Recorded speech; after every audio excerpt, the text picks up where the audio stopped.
ఈ వారం మేషరాశి వారికి ఎలా ఉందంటారు? మేషరాశి 4 గ్రహాలు చక్కగా అనుకూలిస్తున్నాయమ్మ. 2వ రాశిలో గురువు, 9లో శుక్రుడు, 11లో శని, 6లో కేతువు. మంచి కాలం నడుస్తోంది.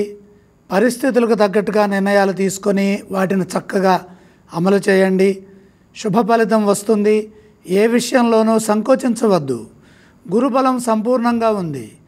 సమాజంలో మంచి కీర్తి ప్రతిష్టలు లభిస్తాయి. ఆశించిన ధనలాభం కలుగుతుంది.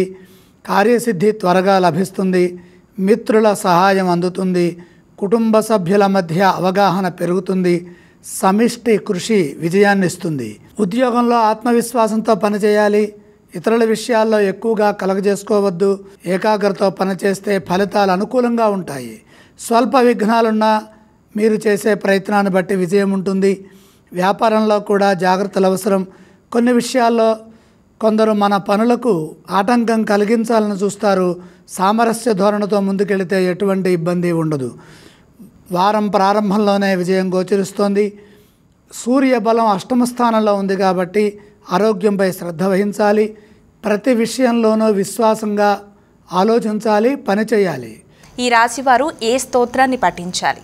మేషరాశివారు శ్రీ సూర్యనారాయణమూర్తిని స్మరించడం మంచిది. గురుగారు, అలాగే ఈ రాశివారు ఏ ఆలయాన్ని సందర్శిస్తే మంచిదంటారు? సూర్యుణ్ణి దర్శించండి. అలాగే ఈ రాశివారు ఏవేవి దానం చేస్తే మంచిదంటారు గురుగారు? సూర్యప్రీతిగా గోధుమలు దానం చేయాలి.